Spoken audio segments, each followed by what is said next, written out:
I, 19 male, have not had my dad in my life since I was 6. He was a pretty absent father when he and my mom were married, but then she found out he'd been cheating on her and she divorced him. The person he was having an affair with knew about this, and she'd been led to believe that she was going to get a kid out of the deal, believing she was infertile. So my dad made Mom an offer to take me off her hands for his other woman to raise and give my mom some money every month. Mom told him to take a hike. I learned most of this in the last couple of years. My mom always kept this stuff to herself before that. She never wanted to burden me or for me to feel more hate for him than I already did for not being in my life. But she was honest with me eventually, and I'm somewhat glad she didn't tell me when I was small. I had a lot of hate in me for a few years, and it would have made things worse. My dad's parents were in my life even after he wasn't. They did have some communication with him, but not all that much. He married the other woman, and apparently they tried to adopt and stuff but failed at several hurdles. Then she got pregnant a few years ago, and they had a daughter, toddler. My dad ended up dying just after the baby was born. He had a massive heart attack, which didn't surprise me or my mom at all. He worked a lot back when he was with my mom and his diet was crap. 4 months ago his wife suddenly passed away, which left their daughter without either parent, so my grandparents became her legal guardians. I've never met her, and even though she's my half-sister biologically, I don't consider her my sibling or my family. Blood isn't what makes a family, and I don't want to be part of her family circle. My grandparents have asked me for help with her. They've said they're not getting any younger and would like someone to come and play with her for a while, and they suggested that I babysit if they have medical appointments and don't want her running around hospitals, etc. I told them I didn't want to be in her life, and I didn't want to meet her, so I wouldn't help them with her. I suggested they find a babysitter who can help. They told me it would be better for her if I did it because she could get to know me, and having a big brother in her life would be much better. I made it clear to them that I wasn't interested. But they didn't like that, and they told me they'd always done their best to make up for how badly my dad treated me, and they wanted me to be better than him and to make sure she was better than I was. They told me she was innocent and they never did anything wrong in this either, so why punish everyone else? When I didn't give in, they told me I was turning into my dad, aka someone who doesn't care about people I should care about. Am I the idiot? Not the idiot. Just because she's innocent doesn't make her your responsibility. It's not her fault her dad was trash, just like it's not yours. But it's not your responsibility to take care of his responsibility just because he's gone. Trying to guilt or shame you by comparing your refusing to help with your father abandoning you isn't fair at all. But this is going to ruin your relationship with your grandparents. They've made their position clear. They think that you owe this girl. They think you owe them. Yeah, the grandparents are essentially saying, you can be a better dad to her than your dad was to you. OP, you owe this girl nothing. You're not her father, you haven't hurt anybody, and you're not hurting someone who's never met you. They're trying to set it in place so you can take care of her if something happens to them.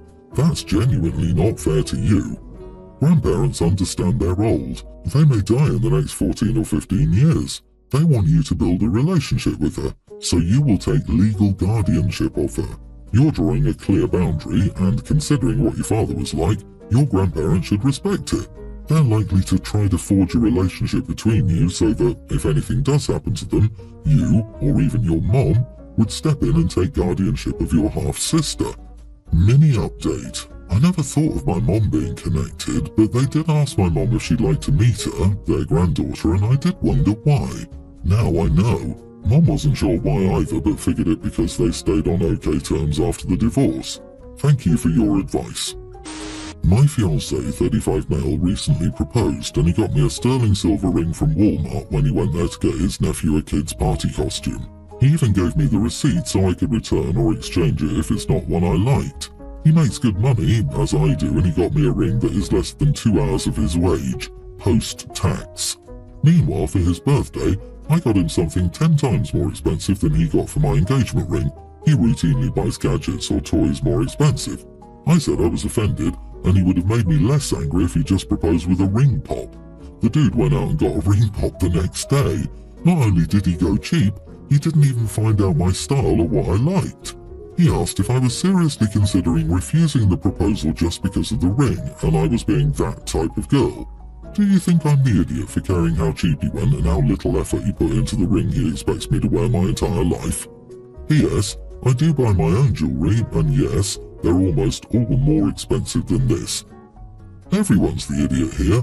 While a cheap ring is not necessarily a problem, what's more important is that he didn't even try to find out what you liked and called you that kind of girl.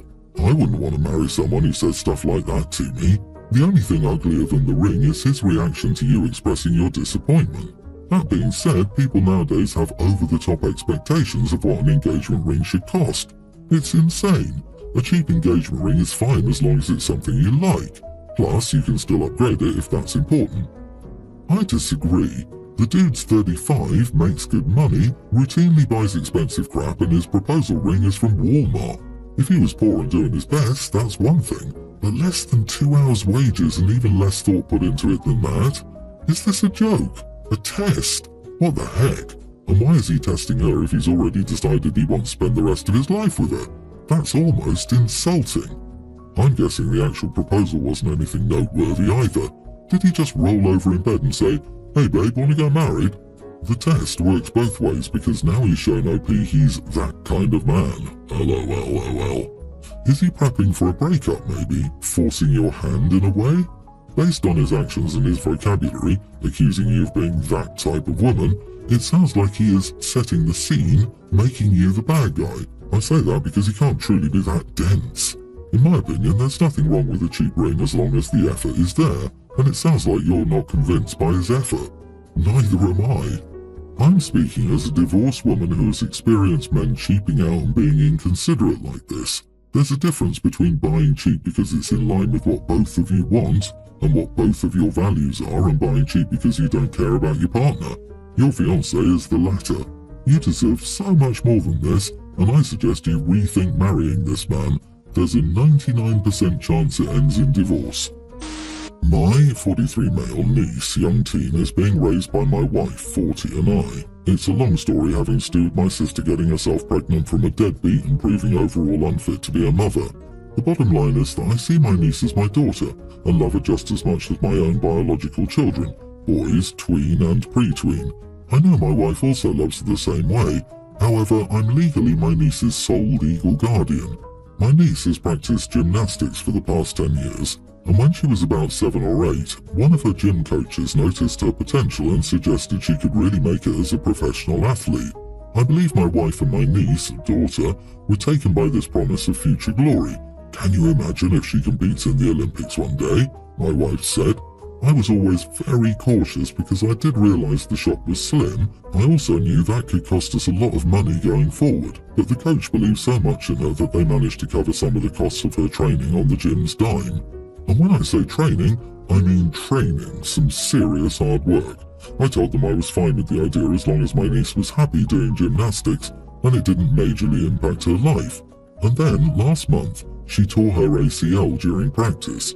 We do have insurance, so the medical costs were covered. However, she's going through a painful recovery, all the while wondering when she'll be healthy enough to get back to the gym. But I told my wife I didn't want her to do this anymore. Seeing her get hurt and in pain made me realize this is a dangerous sport, and the toll it's taking on her body is simply not worth it. My wife said I couldn't make this decision without considering what my niece wants. I said I could because I'm the adult here and she's still a child. So my wife said there was still the matter of her disagreeing with my view and that we were supposed to make these parenting decisions together. I then said that's true regarding our boys, but not when it comes to my niece. All I meant is that I'm the sole guardian in the sense of being responsible for her. What my wife got is that I was undermining her as a surrogate mother. Am I the idiot here? Edit some additional information. To be clear, I still need to talk to my niece about this. I shared with my wife that, given the severity of her injury, I didn't want her training anymore. This discussion was between my wife and me. It didn't involve our girls so far. Yep, you are the idiot. When your wife makes dinner, do you stop her from making dinner for your niece because it's your responsibility? When she offers to take her to practice, do you stop her and tell her you will do it since it's your sole responsibility as sole guardian? When she needs help with homework, relationship advice, or female hygiene issues, are you prepared to tackle all of those issues on your own as sole guardian? If not, shut your freaking mouth and give your wife the respect she deserves for taking in your niece along with you. She deserves that much. Oh, I'd bet good money that he's not the sole caretaker. In fact, given that they have other kids, I practically guarantee it. So she's at minimum carrying half the load, probably more, based on statistics, and he thinks he gets to be unilateral on this. If he follows through, I hope she stops doing everything for this girl. Sit her down and say, I love you and I want to keep doing everything I'm doing, but my husband, your uncle, insists that he's the only one who gets to make decisions about you or care for you, so I can't do any of the things I've done before. See how long that lasts. I give it 3 days. Dude, I'm sure there are other ways to get that point out other than the wife punishing the girl for her husband's stupidity. OP, your wife should have just as much a say in decisions regarding the niece as you do. That being said, it's time for all 3 of you to consult with a sports professional, not just some coach at some gym who sees potential. Professionals can give a real insight into coming back from this type of injury. Professionals can evaluate her potential, etc. Unilaterally just deciding she can't return to a sport she loves is wrong and cruel. My son Dawson is in the 6th grade and has been rather anxious. He has to give a victim impact statement and has been preparing for it all this week. He's trying to keep it together and has been sleeping in my bed for months. He has an oral report due on Friday for his social studies class, and obviously he can't do it because he has to be in court. I spoke to his teacher, Mrs. T, and said he has an appointment on Friday that he can't miss, and asked if he could possibly do this report on Monday. She asked why he couldn't do it on Thursday. I said that was a totally fair question, but something is going on with him and he's emotionally distraught. I don't want him breaking down in class and being made fun of. She said there was no good excuse to punt an oral exam because Dawson has the jitters. I said it's way more than that. She said he could give his oral report on Thursday or Friday or take a 0. I said I understood and he'll take a 0. Your class isn't important in the grand scheme of things anyway. My son's emotional health is way more important. She was surprised that I said to give him a 0 because I'm a very involved dad. She told me to be upfront with her at what was going on, and I said I'm not telling you anymore. Later I got a call from the vice principal who said that I had a hostile conversation with Mrs. T and requested that she give my son a 0. I said that's not really accurate. I told him off the record that my son has to give a victim impact statement on Friday. He's a mess. He quickly said, by all means let him stay home tomorrow and Friday. He'd work something out with his teachers. I said I did not want anyone to know his business. He assured me he wouldn't give any reason. I got an email from Mrs. T who said she wished I'd been more open about what was happening because she cares about Dawson. She's worried about him now.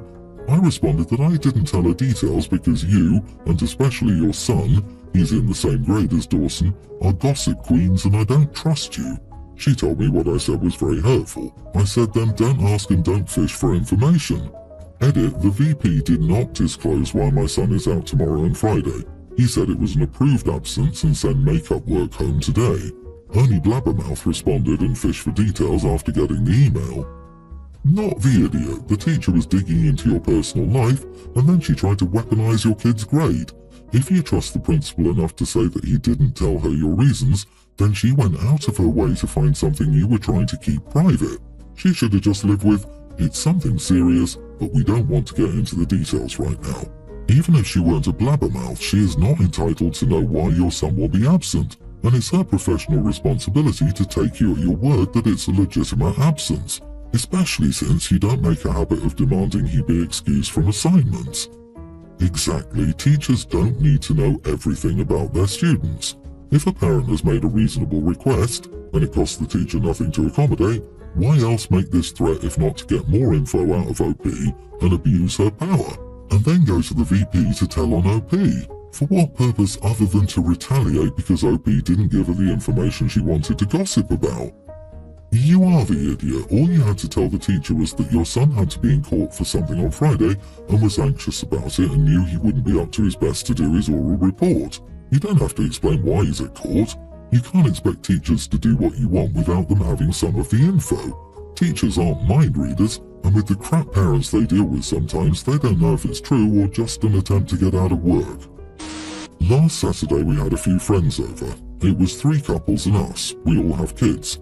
I'm from a country that doesn't make a different meal for kids. The kids eat precisely the same as adults, only in a smaller portion and pre-cut if necessary. 2 of the 3 couples are also from the same country as we met in German class. One of the couples we met at an event. So I asked everyone if there were allergies, restrictions, no-goes, etc. because I wanted to keep them in mind for dinner. They all said no, everything was normal. When they arrived, we had a good time until dinner was served. Let's call the couple we met at the event Lena and Leon. It all started with Lena saying the kids should eat beforehand. I said that the food wasn't done. Then we started serving the food. We put the kids' portion in those colourful IKEA bowls and put them down. Lena and Leon were flabbergasted. They asked where the kids' food was. I pointed, confused, to the bowl. Leon said that wasn't kids' food. The kids' food was nuggets, pizza or pasta with ketchup. Their kids were crying and started crying even harder when the other kids started eating the food. Leon took their kids to McDonald's, and Lena said we should adapt to this country and eventually leave. I felt horrible because I wanted to be a good host. My husband said that they should have told me if the kids were picky eaters. My other friend said that maybe we should have done some more research. So, am I the idiot for not making food for kids? Edit, we're Colombian and live in Germany. There is no such thing as kids' food. There is food. If all your kids eat is pizza and chicken nuggets, it's because you allowed it. It's just lazy parenting to give in to your kids like that. And they don't feed their children's kids food, they feed them unhealthy fast food.